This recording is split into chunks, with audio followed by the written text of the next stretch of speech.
close your eyes.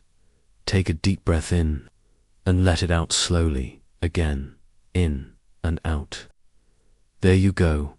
Now picture this. You're not where you were. Not in your bedroom, not on your memory foam mattress, not surrounded by soft light or the gentle buzz of electronics. Instead, it's still dark, but the air is thick, smoky, earthy, slightly sour. Your bed feels coarse beneath you. Not smooth sheets, but a mattress of straw, uneven and prickly, held in a rough linen casing that scratches the skin at your wrist. You hear nothing, then a rooster crowing, somewhere just beyond the wooden walls. A dog barking once, tiredly, the creak of wood settling. A muffled cough from someone sleeping near you. You're in a one-room house, built from wattle and daub wooden slats, packed with earth and straw and dried with time. The roof is thatch, thick and sagging in places. Rain leaks through the corners. Sometimes, but not today. Today is dry. You open your eyes. There's light, barely. Just a faint grey glow seeping through the cracks in the wooden shutter. The air smells of ashes, of damp wool, of the faint sourness of unwashed bodies, and last night's broth still clinging to the pot near the hearth. Your shoulders are wrapped in a rough spun wool blanket, heavy with years of smoke. Your knees are pulled up tight, sharing the space under the covers with your wife, her back turned. Breathing slow and steady. Beyond her, curled near the fire pit, are your two youngest children, still fast asleep, one using the other's arm as a pillow, and to your left, against the far wall, on a thinner pad of straw, your oldest boy, nearly 12, already stirring, already pulling on yesterday's tunic with half-lidded eyes. You blink slowly, let yourself wake fully. You listen, not just to sound, but to silence. No cartwheels yet. No hammer from the blacksmith. No voices calling out. Still early, you sit. Up carefully, the blanket slides off your shoulder, and the air bites. Cold, very cold. Your shirt is wrinkled, a little damp from your breath.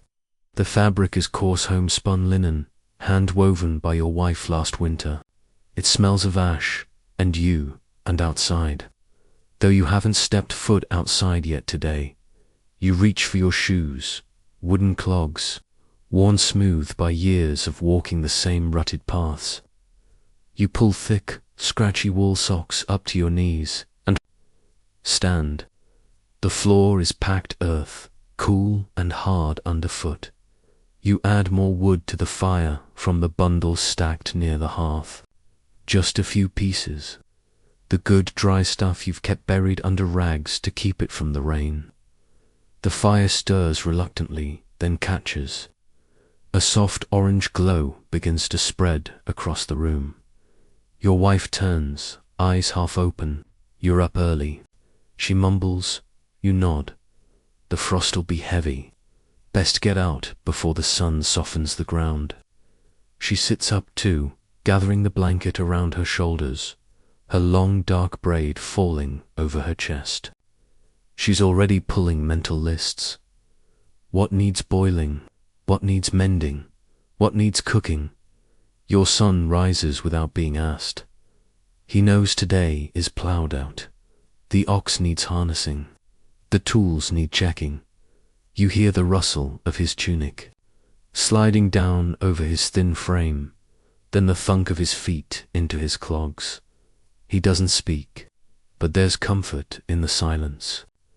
You both know the rhythm. You step outside, the door creaks, and the morning hits you like a slap. The air is crisp, damp, and metallic. Mist clings low over the ground, blurring the path toward the field. Somewhere in the distance, a raven calls. Out a deep, lazy croak. You breathe in deeply. The village is still asleep, mostly. The first plumes of smoke, are just beginning to rise from other thatched roofs. Behind your house, the outhouse leans like an old man. Beyond it, the pig pen, the vegetable patch, and beyond that, Lord Evan's pasture, where your labour will go today. But first a wash. Of sorts.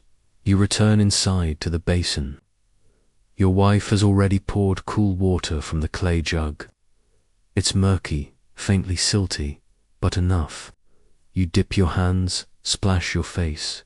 The cold stings. You gasp once, teeth clenched, but it wakes you. You scrub your neck, your ears, the grime beneath your fingernails. Not to be clean cleanliness is a luxury, but to wake your skin. Remind your body that today is new. A slice of bread sits on the tabola, leftover crust from last night's loaf. You take it, chew slowly. It's dense, chewy, sour from the barley and rye. You chase it with a mouthful of small, beer barely alcoholic, brewed weekly, safer than water. You hand the mug to your son. He drinks, then sets it down wordlessly. Your boots'll need mending soon, your wife says behind you. I know. She hands you a twist of cloth with half a raw onion and a small piece of cheese. Lunch. You nod again. Words are short in the morning. Energy must be saved. She looks at you just before you go. Her eyes are soft, tired, but warm. It's enough. You lift the latch. Step outside again and begin. The mist clings to your calves as you walk, your clogs sinking slightly into the soft earth with every step. The path is familiar, so deeply etched into your body that you could walk it with your eyes closed past the lean-to with the broken fence, around the hollowed stump with moss on one side only, under the gnarled ash tree that never grows quite straight. You're headed for the small lean-to that houses your ox, or, more accurately, the Lord's ox, assigned to your care and labour as part of your tenancy. Its name is Bran, though you don't call it much. You only ever speak to it when it refuses to move. As you approach, Bran lifts his head slowly from the hay. His breath comes in long, heavy clouds. You pat his broad, flank-solid, warm, coarse head. There's a comfort in the routine of it. The harness is stiff with frost, the leather straps curled inward like sleeping insects. You work the bindings loose with cold fingers, fumbling slightly. The joints in your hand are already complaining, but you rub them together, blow on them, and keep going. Your son arrives a few minutes later, dragging the small cart with the tool's wooden plough, a spade, a two-tined fork, and the grain sack with a handful of barley seed to mark the rows. He doesn't speak, just sets the things down and helps you loop the ox's harness across its broad back. Together, in quiet rhythm, you guide Bran out into the fields. The world is waking now. A thin light pushes through the clouds grey, filtered, indecisive. Chickens scratch at frozen dirt. A dog barks at nothing. Somewhere behind you, you hear a woman calling to her children sharply, then more softly. The sounds of a village stirring itself out of sleep. You pass the chapel on your left, and as you do, you cross yourself automatically, not because anyone's watching, though you always wonder if the priest is behind those narrow glassless windows, but because it's habit. You may not understand every word of the Mass, but you know the fear of damnation. And this land is heavy with belief like damp wool on your back. Your stomach grumbles once, then falls silent. That small crust and onion won't last long. Reaching the field takes time. The Lord's land lies beyond the tree line, past the stream, just far enough to remind you who owns what. The path becomes rocky. You and your son take turns guiding Bran past the ruts. He is sluggish, today wary of the cold, perhaps, or stubborn. The ox's breath is a steady pulse of steam. By the time you reach the edge of the field, your boots are slick with mud, and the back of your shirt is damp with sweat despite the chill. You stop, you breathe. You look out at the brown expanse before euros not yet carved, dirt not yet turned, and you feel that familiar ache, not physical, not yet, but something deeper, something old. This land will not remember you, but it owns you, and so you begin. You sink the plough's tip into the cold ground. It resists at first, clumped heavy, reluctant to be disturbed, but Bran leans forward. The straps tighten, and the wooden blade cuts its line. The first furrow, your son walks alongside, scattering a modest handful of seed every few steps. It's a poor crop barley saved from last season, thinned with husks, but it's what you have. You guide the plough down the row, breathing heavily, sweat now forming under your arms, your shoulders beginning to burn. You repeat, over and over, and over. Mid-morning comes like a whisper. A shaft of sunlight breaks briefly through the clouds. You feel it on your face, a kiss, a moment, then gone again. You pause, wipe your forehead with your sleeve. Your son offers you the onion. You take a bite, sharp, watery, alive. Then the cheese, hard, dry at the edges, but still food. Still energy. You eat in silence, back to the wind, eyes half closed. Bran munches at the grass near the fence. You don't stop him, he's earned it too. A voice breaks the quiet. Oi. You look up, it's Tom, your neighbor, one field over, trudging toward you with a crooked grin and a flask sloshing in his hand. He's younger than you, though hardship has made him older in the face. Cold enough to freeze your thoughts.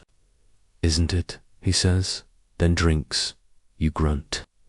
If I had thoughts left to freeze. He laughs, spits, wipes his mouth. I heard there's a new levy coming. More grain this year. The bailiff said so. You nod. Of course there is. There always is. He says it's for the king, for France, or maybe the church. I forget which. You both know it doesn't matter. Grain is grain, and yours will be taken, same as last year. Same as always. You exchange a few more words, jokes about Bran's farts. Your son's stubborn streak, the way the steward walks like a duck. It's a moment, a good one. Then Tom tips his cap, ambles back to his own furrows, and you turn again. To the plough. The sun is higher now. The earth a little softer. Your arms ache. Your back hums with fatigue. But you know this rhythm. You know this life. And so you keep going.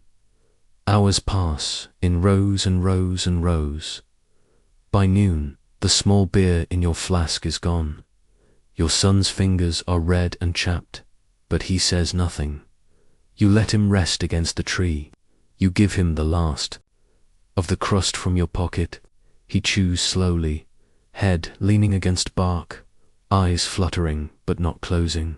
You sit, just for a moment, on the stone at the edge of the field. You stretch your legs, your bones crack. Your palms are raw where the wood rubbed them. You exhale. Above you, a hawk circles, soundless. The world continues.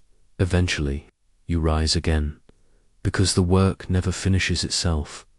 The afternoon fades into pale light. Your legs are heavy. Your hands shake a little. Bran's steps are slower. You count the rows. You always count the rows. You count them like prayers. 16 today. Good enough. You pack the tools. Unharness Bran, rub his muzzle once rough, but kind, and then finally you begin the long walk home. The sun dips low as you pass back through the trees. The frost is gone, replaced by the scent of wet earth. A soft wind rattles the branches. Somewhere a bell chimes. The Vespers hour. Your son walks beside you now, quiet, one hand on Bran's harness. He's taller this year. You notice that. His hair darker, his shoulders straighter. You don't say it aloud, but you notice. You both pass the chapel again. This time there's smoke curling from the chimney. You cross yourself once more. Inside, warmth, Latin, candles. Outside, silence, fading light, footsteps in mud. You belong to both worlds, and to neither. Home is close now. You can smell it before you see its smoke and boiled roots. Wet wool and dung, the smell of life. You push the gate open. Your wife looks up from the fire. Your daughter is crushing garlic with a rock. The baby, bare-bottomed, is chewing on a spoon. And in that moment, you're not tired. You're not angry. You're not poor. You're simply home. You step through the low wooden doorway, ducking instinctively, though you've done it 1,000 times before. The warmth from the hearth hits your face like an embrace, soft, smoky, human dot inside. The house glows dimly. Orange firelight flickers. Across the walls, shadows sway gently across the rough beams above. You stomp your clogs against the threshold, knock off the mud, and unhook the worn leather strap across your shoulder. The plough tools you'll clean tomorrow. Tonight, there's only the ache in your arms, the creak in your knees, and the smell of something cooking: onions, turnips, a bone broth from 2 nights ago, stretched thin but made anew. Your wife is stirring the pot with one hand, a baby perched on her hip. She glances at you, then at your son behind you, and gives a short nod. A silent exchange. You're home, you're safe. We made it through another day. You let out a slow breath. That, in itself, is a kind of prayer. Your youngest daughter is crouched near the hearth, turning flat cakes on a griddler, simple mix of barley meal, water, and a pinch of salt.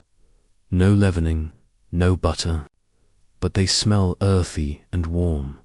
Careful not to burn the edges, your wife calls out, and the girl flips them quickly, grinning at the darkened crust.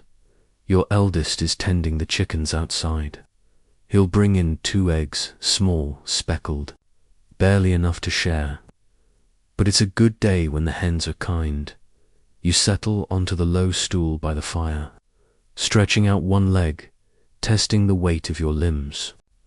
Your back hums with fatigue. Your fingers tremble slightly from gripping the plough, but it's a quiet pain, a clean pain, the kind you've come to trust. Your wife ladles stew into 5 mismatched wooden bowls.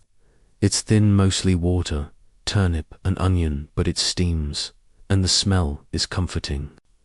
She drops a sliver of salted pork into yours, a rare gift, saved from the last slaughtering. It curls slightly in the broth, barely the size of your thumb. You don't ask why she gave it to you and not herself. You just meet her eyes, and she shrugs, as if to say, you pulled 16 rows today. The flat cakes are placed on the board in the center. The children gather, each with a bowl, and wait. Your wife sits last, and then, before the first spoon is raised, you bow your head, not dramatically, not with pomp, just simply, quiet thanks to the land, to the sun, to God, and to the ox. The first bite burns your tongue slightly, but you welcome it. The broth is watery, yes, but sweet from the onions. The turnips are soft, though the core of one is still hard. You chew slowly, deliberately. You've learned not to rush food. There isn't enough to rush. The barley cakes are gritty, but filling. You break yours in half and pass the rest to your youngest. She beams at you with gap-toothed joy. chewing with her whole face. Beside you, your son eats quietly, his feet still caked in dried mud. He pauses halfway through to scratch a flea from his neck, then keeps going.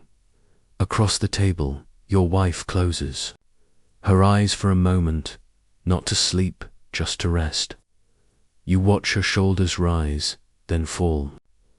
Then she lifts her spoon again. No one talks much during dinner. Words feel heavier when bellies are empty, but there is comfort in the rhythm, the scrape of spoons, the crackle of fire, the occasional sigh. It is enough, more than once in your life. You've eaten less, more than once. You've gone to bed with only water.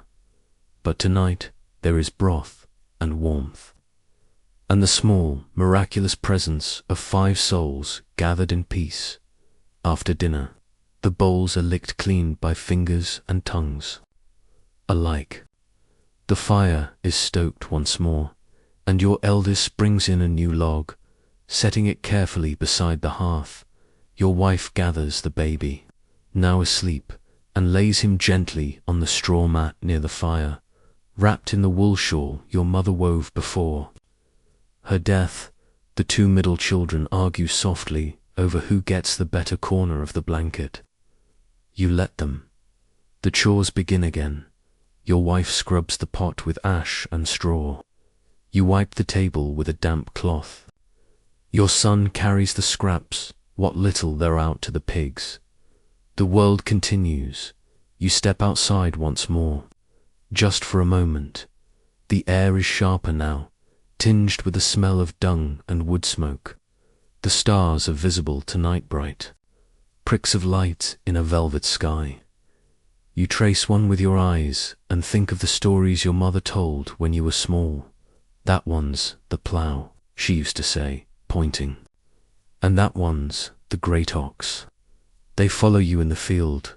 Even when no one else sees, you smile, just a little, and head back inside. There's one last ritual before bed. You gather your children around the fire, and from the wooden shelf above the door, your wife pulls down the Psalter, thin book with Latin inscriptions and a handful of illustrations. You cannot read it, neither can she, but the priest taught her the sounds, and the rhythm is what matters. She sings softly, voice rough from smoke and age, but still sweet salve, Regina. Mater Misericordia, hail, Holy Queen, Mother of Mercy. Your youngest leans into your arm. Your son rests his chin on his knee. Even the baby stirs slightly, soothed by the song. You close your eyes, not in prayer exactly, but in presence, and when the hymn ends, you let out a breath you didn't know you were holding. Later, when the fire dies down and the air grows cold again, you settle into your bed of straw. Your wife lies beside you, already breathing deep. Your daughter curls at your feet. The baby is in her arms. The blanket is scratchy, patched, and faintly damp in the corners, but it's warm. The roof creaks overhead. The wind sighs through the chinks in the wall. You hear someone coughing in the next house over. Then silence again. You close your eyes and let yourself drift. Today you worked. Today you ate. Today you were not alone, and that, in this life, is a feast. The darkness inside the cottage deepens.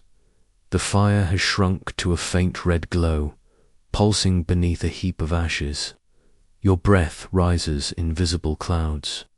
Someone stirs beside you, your wife, perhaps pulling the blanket tighter, but you don't sleep yet. You lie awake, eyes open to the blackness, and you listen to the silence, to the wind, to the shifting of straw, and to the soft rhythm of breath all around you. You think of the chapel. You always do, just before sleep.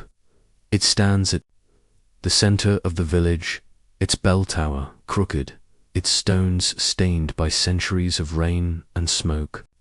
The door creaks when you push it open. The floor is cold. The air is always damp. But it is sacred. It's where you were baptized, where your children were christened, where your father was buried. And one day, someday, it will hold your name, too, whispered in Latin by a tired priest over a wooden box you'll never see.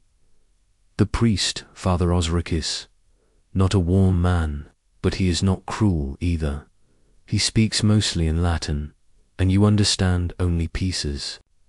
Words like peccatum, sin, infernum, hell, redemptio, redemption, dominus, the Lord. You do not know the book, but you know the fear and the hope and the rules that keep you from damnation.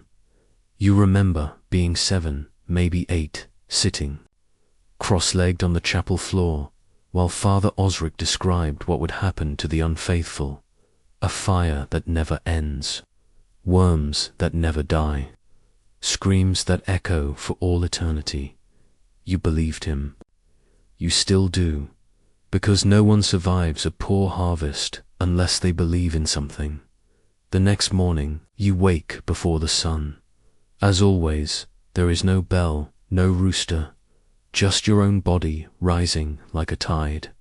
The floor is cold again, the air sharper than before. You stretch slowly, then step outside. The sky is ink blue, with stars fading above the chapel roof. You cross yourself, almost unconsciously. In nomen Patris, et Filii, et Spiritus Sancti. You say the words by sound, not by meaning. But they anchor you. You believe, not because it brings comfort, but because it brings order. The chapel is open during early light. You step inside, quietly kneeling on the cold stone, the damp soaking through your trousers. No one else is there yet. You look at the altar, wooden, chipped, draped with linen. A single candle burns in the far corner, its flame shivering in the wind. You close your eyes, you pray, not in words, but in feeling. You do not ask for wealth. You would not know what to do with it. You do not ask for freedom. You wouldn't know where to go. You ask for rain when it's needed, sun when it matters, no fever in your children, a quiet death. You ask to be seen, even if only for a moment, by something greater than yourself. And then you rise, knees stiff, and return home. By midday the chapel is full. Mass is held every Sunday, and on holy feast days, St. Cuthbert's Day, Candlemas, Easter, and more. You dress in your cleanest tunic, worn thin but mended. Your wife braids her hair. Your children wash their faces in cold water. You walk together, past neighbors doing the same. No one speaks much, because inside those stone walls all are equal. Rich or poor, clean or ragged, each soul stands naked before God, or so the priest says. Inside, incense burns. Its sweet, choking smell clings to your hair, your clothes, your tongue. You cough once, quietly, and kneel. The choir, 4 boys with voices like bells, begins to sing, Kyrie eleison, Christ eleison, Lord, have mercy. Christ, have mercy. The Latin wraps around you like smoke. You do not understand it, but you feel it. The homily is long. Father Osric speaks of the 10 Commandments, of sin, of judgment. He tells a story about a woman who gossiped too much and was visited in the night by demons. Your wife glances at you, eyes amused. You both know someone who might fit the tale. Then he tells of heaven, golden streets, angels with many wings, a place without hunger or pain, and hell, fire, iron hooks, endless torment. Your youngest begins to cry. You pull her close, stroke her hair, and whisper, it's only a story. But it isn't single quotes. After Mass, you step outside and blink at the sudden brightness. The villagers scatter, some to their fields, others to their hearths, but a few stay behind, gathering near the chapel wall where the names of the dead are carved, barely visible under lichen and moss. Your neighbor Tom nods at you. Do you think they hear us? He asks. You shrugged. They hear enough. He laughs once, then falls quiet again. You both stand there a while, staring at the stones, until the cold reminds you to move. That evening, your wife lights a candle and reads from memory. He maketh me to lie down in green pastures.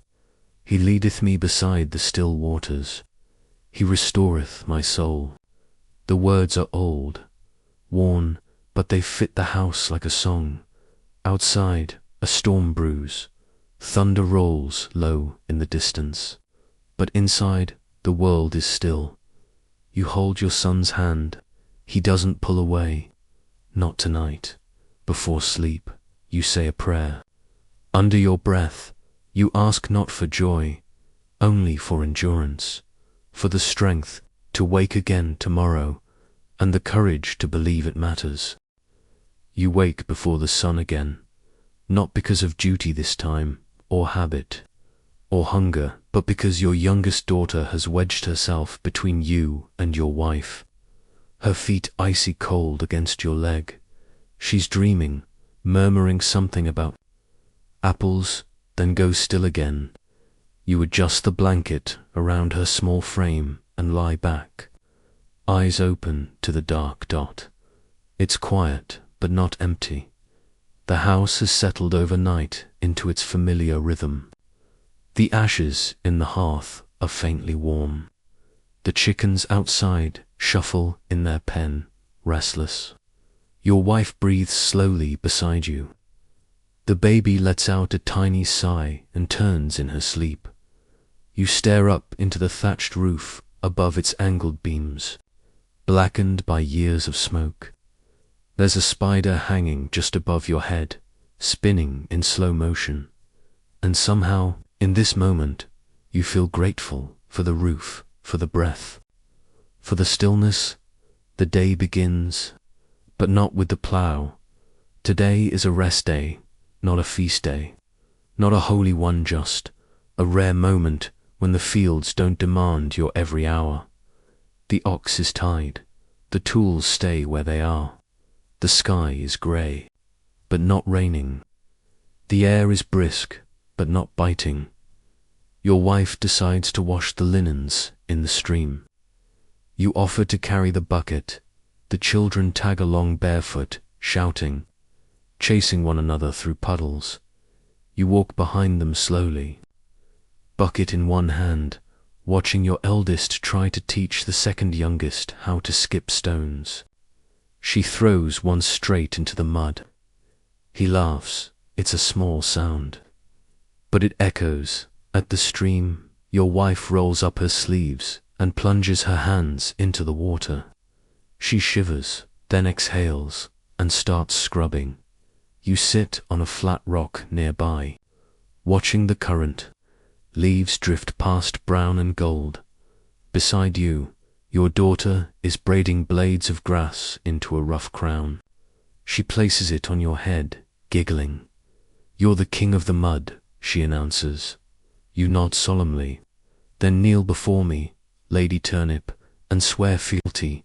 She howls with laughter, and for that moment, your cracked hands, your sore knees, your worn-out soul, they all vanish.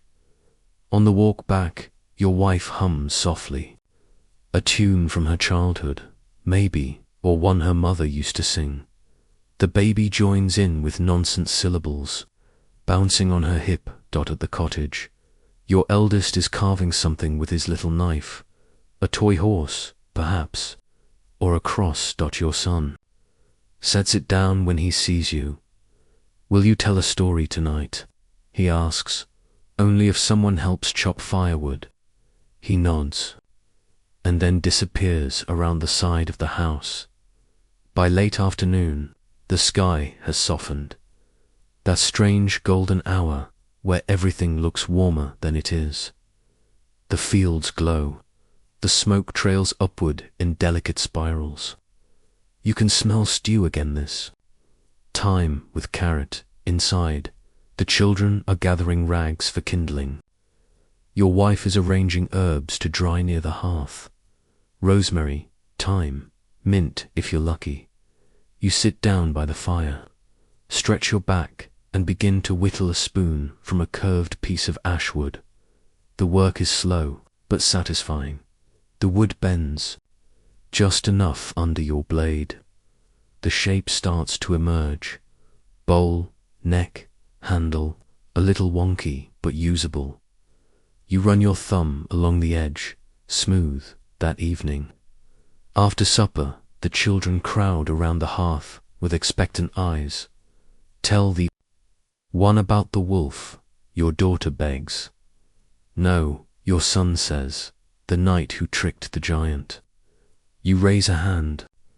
Ah, but have I told you of the monk with the golden shoe? They go quiet. They haven't heard this one, because you're making it up. You begin with a whisper. There once was a monk who lived on the edge of a forest so thick that light never touched the ground. You describe his loneliness, his cleverness, his garden full of talking carrots. You make the baby carrots angry. The children howl. You describe the golden shoe he finds buried under a tree, and how it grants a single wish, but only if worn on the wrong foot. You build suspense. You twist the tale. You end with the monk trading the shoe for a goose that lays pancakes instead of eggs. Your wife chuckles behind you, sewing a patch onto the blanket. Ridiculous, she mutters, but she's smiling after the story. The baby falls asleep in your lap. You don't move. Your daughter rests her head against your arm. The fire pops, and you reach to add one more log. Slowly, carefully, so as not to wake anyone outside. An owl calls once, then quiet again. You don't say much after that. You sit, you breathe. You feel the warmth of bodies around you. Your wife closes her eyes beside the hearth. Your son is tracing circles in the dirt floor with his toe, and you let the moment last. Because in a life where so little is yours, this moment is, and that is enough. Later, as everyone finds their places in the straw, your wife curls beside you. Do you believe that monk was real? She whispers. You pause. I believe the shoe might have been. She snorts. Then I wish it were mine. You smile in the dark. She sighs against your shoulder, and sleep takes you both. It begins with a cough, dry, sharp, small. Your eldest son, 2 nights ago. No one thinks much of it at first. The air has been damp. The morning's colder than usual. He's worked hard, out in the fields, his boots soaked from the marsh edge. You rub his chest with rendered goose fat and thyme.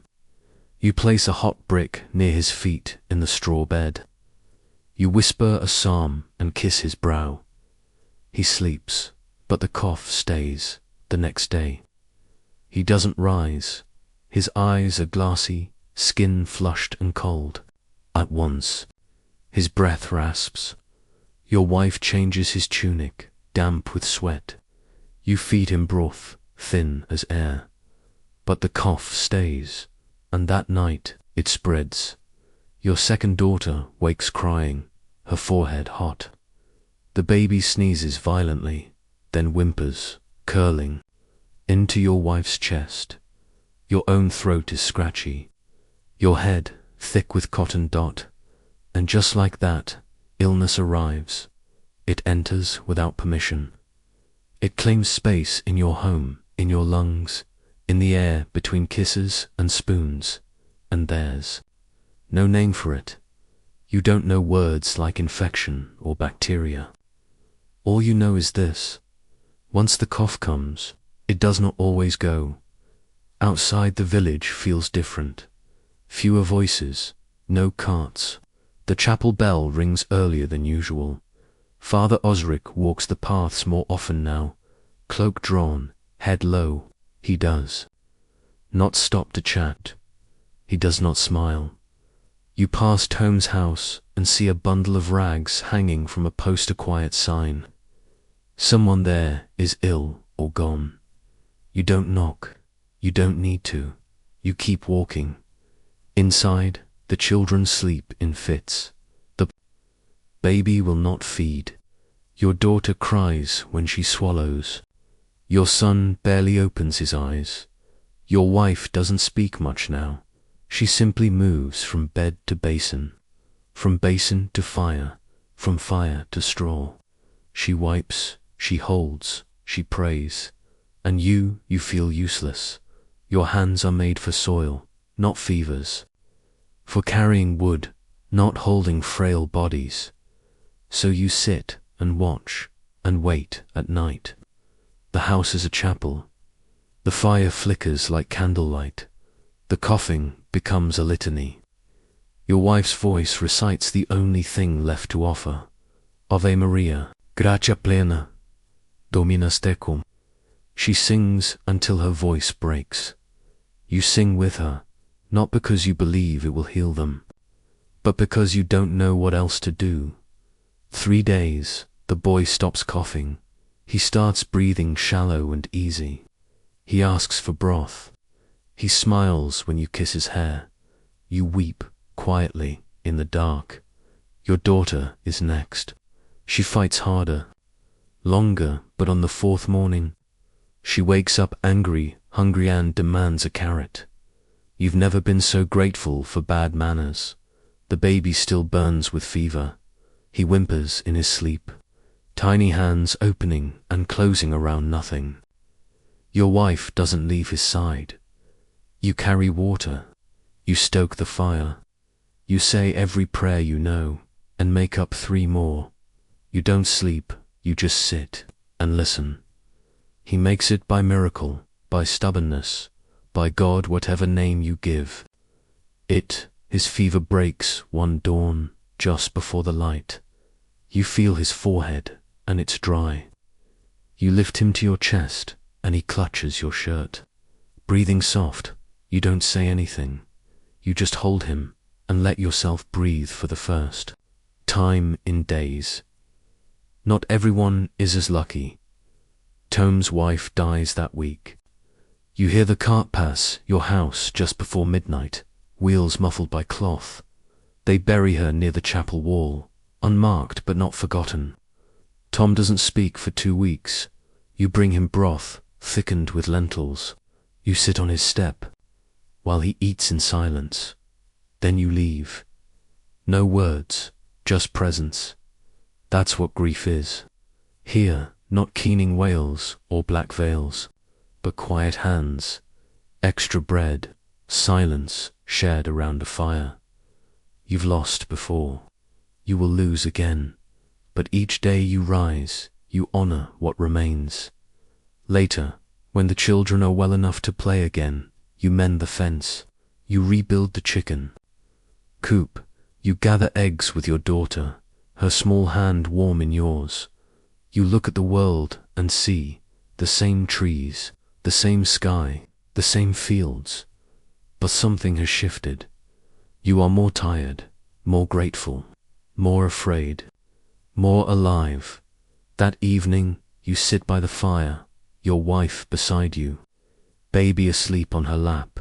She doesn't say anything, but you take her hand and hold it, and in the flickering light, it is enough, because death walked past your door, and this time it kept walking.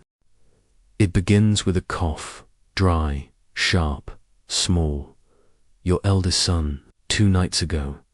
No one thinks much of it at first. The air has been damp. The morning's colder than usual. He's worked hard, out in the fields, his boots soaked from the marsh edge. You rub his chest with rendered goose fat and thyme. You place a hot brick near his feet in the straw bed. You whisper a psalm and kiss his brow. He sleeps, but the cough stays the next day. He doesn't rise. His eyes are glassy, skin flushed and cold. At once, his breath rasps. Your wife changes his tunic, damp with sweat. You feed him broth, thin as air. But the cough stays, and that night it spreads. Your second daughter wakes crying, her forehead hot.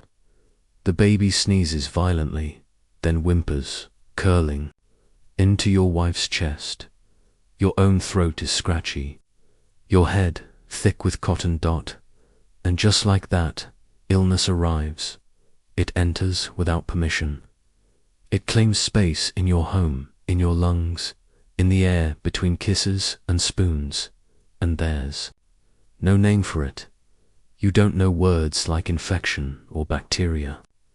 All you know is this: once the cough comes, it does not always go. Outside the village feels different. Fewer voices, no carts. The chapel bell rings earlier than usual. Father Osric walks the paths more often now, cloak drawn, head low. He does not stop to chat. He does not smile.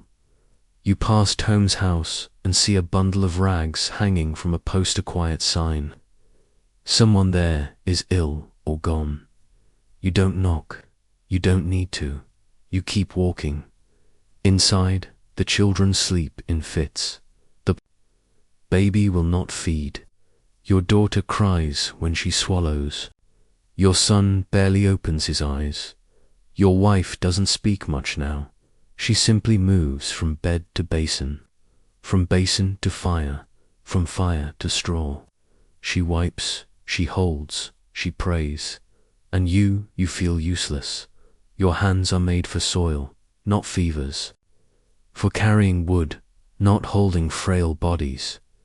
So you sit and watch and wait at night. The house is a chapel. The fire flickers like candlelight.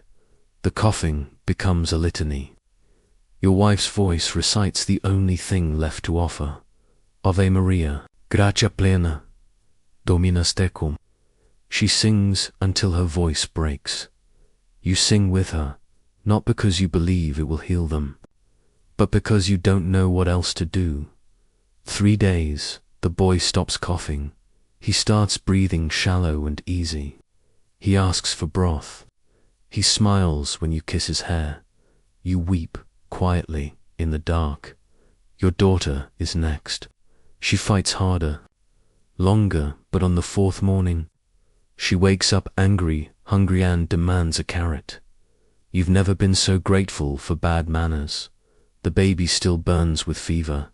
He whimpers in his sleep, tiny hands opening and closing around nothing. Your wife doesn't leave his side. You carry water. You stoke the fire. You say every prayer you know, and make up 3 more. You don't sleep, you just sit and listen. He makes it by miracle, by stubbornness, by God, whatever name you give. His fever breaks one dawn, just before the light. You feel his forehead, and it's dry. You lift him to your chest, and he clutches your shirt. Breathing soft, you don't say anything. You just hold him, and let yourself breathe for the first time in days. Not everyone is as lucky. Tome's wife dies that week. You hear the cart pass your house just before midnight, wheels muffled by cloth. They bury her near the chapel wall, unmarked but not forgotten. Tom doesn't speak for 2 weeks. You bring him broth, thickened with lentils. You sit on his step, while he eats in silence. Then you leave. No words, just presence. That's what grief is. Here, not keening wails or black veils, but quiet hands, extra bread, silence shared around a fire. You've lost before. You will lose again. But each day you rise, you honor what remains. Later, when the children are well enough to play again, you mend the fence. You rebuild the chicken coop. You gather eggs with your daughter. her small hand warm in yours. You look at the world and see the same trees, the same sky, the same fields. But something has shifted. You are more tired, more grateful, more afraid, more alive. That evening, you sit by the fire, your wife beside you, baby asleep on her lap.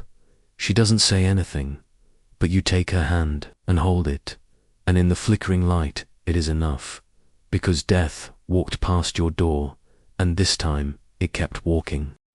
It begins with a bell, not the slow, mournful toll of a passing soul, but a brighter ring sharp, eager, insistent. The bell of St. Cuthbert's Day, a feast day. You hear it before the sun has risen, long before your body wants to move again, but your heart knows the rhythm. You sit up in the straw, blink away the smoke, and look around the cottage. The children are already awake, barefoot, bright-eyed, whispering. Your wife is fastening her hair with a bit of ribbon saved for this day, the one with the red edge that still holds the scent of rosemary. The baby, now whole and warm and pink-cheeked, is banging a wooden spoon against a bowl, his own tiny celebration outside. The village is stirring, not for work, not for tax collection, not for weather warnings, but for music, for bread, for laughter. You dress in your cleanest tunics, dill-stained, but patched with care. Your wife braids your daughter's hair into a crown. Your son tucks his carved spoon into his belt like a weapon. No one eats yet, not until Mass is said. But even hunger feels different. Today, not hollow at the chapel, the priest's voice is more melodic than usual. He speaks of renewal, of God's mercy, of community. He reminds you that St. Cuthbert walked the hills barefoot for 40 years, healed the sick, and whispered prayers over the dying, that he once tamed a wild wolf, that he slept in the hollows of trees and spoke to fish. The children giggle, you smile despite yourself. Miracles, today, feel closer than usual when Mass ends. The real feast begins, not a banquet for peasants, but by your standards, it is grand, a communal loaf as big as your chest, dense and golden. A small pig roasted overnight, basted with honey and herbs from the chapel garden, pickled onions, soft cheese, 2 jars of ale, a pie filled with gooseberries that make your lips pucker and eyes water. Everyone brings something. Everyone shares. You sit in the field beyond the chapel, surrounded by neighbors. The air smells of meat, malt, and earth. The sky is a clear bluer, rare blessing. You eat slowly, letting the flavors linger. You watch your children laugh, mouths sticky, hands stained. You watch your wife close her eyes with the first bite of cheese. You take a long drink of ale and feel the sun on your face. You are not rich, but you are alive, and today that is everything. Later, the music begins. A boy with a reed pipe, an old man with a broken harp, a woman with a drum made from sheepskin and hope. The songs are simple, rhythmic, circular, meant to be sung while spinning wool or turning soil. But tonight, they fill the air like wings. Someone starts dancing. Your daughter pulls at your sleeve. Eyes sparkling, you laugh. No. She tugs harder, and sober-foot, reluctant, aching you stand. You twirl once, badly, twice, less badly. Your children clap. Your wife whistles. You feel your face flush, not from embarrassment, but from something you almost forgot. Joy. The fire is lit as the sun falls. A great bonfire, made from dry oak and old fence posts. Its light flickers across faces you've known. Your entire life, worn, kind, weary, glowing. You sit shoulder to shoulder with Tom, who hasn't laughed since his wife passed. But tonight, he chuckles at your dancing. He sips from your cup. He hums a tune you haven't heard in years. You don't mention her, but you both look into the flames, a little longer than necessary, and say nothing. Someone tells stories. A knight who wrestled a demon with no head. A maiden who turned into a swan to escape marriage. A fox who tricked death by hiding in a church bell. Your son listens with wide eyes. Your daughter dozes on your lap. The baby snores softly against your chest. The moon is high. You do not want this night to end, but it does. The fire dies down. The laughter grows quieter. The music turns to murmurs, and then to silence. You carry your daughter in your arms, your son trailing behind, your wife cradling the baby. You walk home slowly, through dew-wet grass, under a sky full of stars. No one speaks. There's nothing left to say, only the warmth inside you of food, of story, of firelight, of one more day survived and celebrated. Back at home, the children collapse into the straw, too tired to undress. You sit for a moment by the hearth, watching the last embers glow. Your wife leans against you. Do you think St. Cuthbert really tamed that wolf? She asks. You smile. I think the wolf let him. She laughs once, softly, then yawns. You wrap a blanket around her shoulders and kiss the top of her head. You look out at the night through the crooked window and thank it for this one day, this small miracle, this ember of joy.